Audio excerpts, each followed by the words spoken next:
Welcome to the Morph-Moment Interview Series. Today is episode 4, and with us today is Tamara Laine. Tamara, welcome to the Morph series. Hi, thanks for having me. So, Tamara, how am I going to introduce you? You've got such a rich and varied background, starting from film director, from documentary maker, to now being a chief content officer of Lynn, which is a wonderful sustainable company that wants to empower women to feel comfortable and confident in the skin with perfectly sized clothes. Well, I mean, you captured it all right there. Right now, I'm the chief content officer for Lynn. We're a sustainable fashion brand, and we make better basics. We make a capsule wardrobe that makes you feel fantastic in the skin that you're in. Our fabric is luxuriously smooth, and really, what we're doing is we're creating more sizes for all women, tall and small, who have felt left out of fashion's kind of standardized box of one size fits all. We want to break that. Every woman is unique, every woman is special, and every woman has a perfect fit. And we're providing those sizes for them. That's fantastic. That's fantastic. So tell me, how did you actually move from being a journalist, if I could actually put it into the word journalist? You're more than that, obviously, but how did you turn from being a storyteller to a content officer? So what was your morph moment? Did you have a personal change in your life, or was it just a moment where you had an idea and or a new passion and you felt, well, I need to make this my new mission? No, there was definitely a moment. I mean, for almost a decade, I was a reporter and journalist digging into impactful stories around the nation and especially around the New York area. And then I had my daughter. And I just completely, everything changed. All my priorities changed, and changed in a really great way. Through all those sleepless nights, you wonder, what impact am I going to have? And for almost a decade, I was telling the stories of other people's impact in reporting. And I really wanted to transition and work with CEOs and work with founders who were starting companies that had a really clear defined impact on this world. And I didn't know how to do that at first. And that's how this transition happened, because I knew, when I was reporting stories, I was able to tell small little tidbits about what was happening. Yeah. And I wanted to have more say in that. I wanted to have more influence on how different corporations and companies were driving change and total change in our environment, in our society, and social justice. And companies have such power to do that. And so I looked and I went, okay, what can I do that actually really starts to make an impact? And I think both, like, every step of my career has been fun and important, and something that I try to be very proud of. And now this phase, I can actually see tangible results, and I absolutely love it. The pandemic that has taken now much longer than we're expecting it to be, and has really made us change completely the way we think, we live, we work. Has that had any negative impact on your personal mission of achieving sustainability, whether for your job or within your job or personal? It's definitely had an effect on one of the things you touched on in the beginning, the sustainable, holistic, lifestyle of taking care of yourself, taking care of your mental well-being, taking care of, you're making sure you're in balance. Mm-hmm. Because I'm a mother of a 2-year-old. And so, and in New York City, when we were on lockdown, and then, throughout the pandemic, trying to stay isolated, because as a mother of a young child, 2-year-olds don't mask up. Luckily, 2-year-olds are, not as affected. It left us, this family, very isolated and, overwhelmed by work-life balance. There was no work-life balance. My daughter was on 95% of my conference calls. I was most of the time, doing coloring and painting while also trying to, discuss business or strategy or, the multitasking that took place for a year. It was really quite incredible. And I woke up this morning and I went, oh my gosh, it's been a year in New York. It has been a year. And all I think of was, this has been such a transformative year for everyone. And, especially the young moms, the impact of dropping out of the workforce, the impact of, multitasking, of never having space, of never having time to themselves has really been gigantic. And so Mhm. I think that's something that we're going to have to reckon with, is just an entire society. Yeah, everybody reacted in their own way, but it's been absolutely awful to have to work all the time without having any escape into a place where we can be alone, and let our mind reset Yeah. to a good level. It's been very, very difficult. So hopefully we'll be out of it. I mean, the vaccinations are good underway. Not sure how it's going to work once all the adults are vaccinated and the children are not. Yeah, that's a whole nother thing. It's, really, we're living through historic times. And this is going to be something that, just even in how I pursue my business, how I pursue, my, like you said, my personal mission, this is going to be something that impacts that. And I'm looking forward to when it's a reflective versus something that's, needing to be put into our strategies right now. So going back to women and the wonderful things we are capable of doing, what what is the meaning to you of International Women's Day? If you go beyond the definition, what do you associate with the day? So, it's funny because for almost the last decade, I have usually spent it at the UN. And I've been looking at the incredible women who are leading different initiatives from around the world, and really the diversity of what needs to happen for women around the world. And that's always been something that I think, is missing in my life throughout the year. Throughout the year, I'm very driven on, how I can make an impact locally, or within my kind of little bubble of sustainability, right? Through Yes. fashion or reporting or, business operations.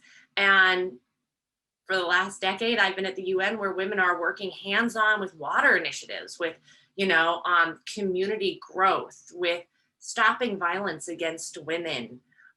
There's so many things that women are working on around the world. And I think that, International Women's Day brings light to that. But what I'd like to do is start now taking that with me through the rest of the year. Well, also with your background as a journalist, you actually bring it to the wider world, right? So highlighting all these wonderful things that women do to help other women, to help the world in a bigger picture. Yeah, and it always made an impact on me. So if you were speaking to directly this community of women who have left their previous life behind in terms of professional development and dedicated their lives to motherhood and taken like a career break, what do you think, what would you say from your personal morph moment? What was the one thing or the few things that actually made you really go for it, made you make the change? Oh my goodness. It's a big one, isn't it? I think though, coming from my career path, I mean, being a journalist, I was always risk taking, right? And so for me, jumping into something new and learning something new was very similar to what I'd done in the past, which was, as a journalist, I was always becoming an expert in certain subjects. So it was a huge transition, but it wasn't necessarily as scary to me. But my advice after being a mom for, now 2.5 years, which is a very small amount of time, I read this great article the other day Mhm. about a woman who put all of the traits of motherhood that Yes. she experiences every day on her resume. And I read the resume and it was brilliant. And I thought about Great it. idea. Yeah. And I was just like, I thought about it. She negotiates with hostile clients, right? And I thought just about all the skills that we Yes, learn true. through motherhood that we don't learn anywhere else. One of the things that was on it was like, patience under stressful situations with, multiple Oh, that's stakeholders. wonderful. Are you? If you could share that article with me, I will share it with the community. Sounds wonderful. Yes. I will. I'm cracking up and laughing at the same time because all I can think of is yes, like it creates it was something about creates a something agenda with no time, and I loved it. So I think Oh, that it's that's one wonderful. thing to take is that the Yes. skills we learn from being a mom are things that should be in the C-suite and should be on boards. And also because we have a view of what's important on the ground, like Mhm. that should be something that people should be seeking out from us. And so I don't think that, it, I think everyone's biggest fear is taking a break from the workforce to do one of the most important jobs, which is raising our next generation. And Mhm. that shouldn't be a stigma anymore. It should be something that's looked on as, like building skill sets, like anything else. Because then we've got a whole group of leaders that have raised families under difficult circumstances that can, lead teams to new initiatives and Yes. corporations. Um, and I think that if we looked at it that way, and personally, if, moms who have taken a break look at it that way, then it's an asset, not something that's like, oh my gosh, I've been out of the workforce for so long. It's like just hire someone to write your resume if you need to, because resumes are hard for anyone to do, Mhm. and put yourself out there and then start networking. I think the most important thing that I've learned in the last 3 years is that our network is one of the most important things. Absolutely. And we've got to have a strong team of champions behind us, especially as women, to help, ground us and say, hey, like you are doing exactly what you've set out, your mission, your goals, and here's a person that you should connect with. So those are my little tidbits of advice that I've personally learned this last few years. Yes. No, that's excellent. Thank you very much for that. It's you encompassed it very well into what it really is about. What I would add is that I feel that work environments, in order to help women to take away this negative stigma that we have of taking a career break to raise children, is if facilitations to be able to actually run a family at the same time as continuing the professional career would be that um, employers should actually give the same rights to women also to to the rest of the workforce, men. So everybody should have a right to have a flexible lifestyle, because the traditional role of the husband is the bread earner and the wife looks after the children is not valid anymore, right? We are now equalizing the roles a little bit more, or maybe reverse them completely. I mean, every family is free to do and run their life the way they can or they are meant to, depending on the qualifications and the skills and the opportunities of the individual partners in the partnership. So I feel that if a woman was allowed the same amount of maternity leave as a man is allowed to take paternity leave, and if flexible working were acceptable everywhere, not just in certain sectors, and it would be more of a results driven performance performance appraisal, then I feel that the stigma would would go away, and we would be able to actually maybe continue with the old careers.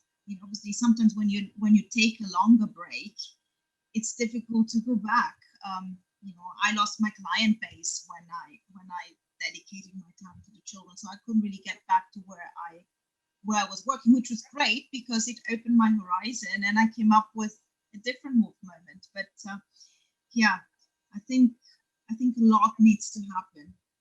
So much needs to happen. And talking about parental leave, I mean, we could sit here for another hour. Yes, we can. And just how messed up it is.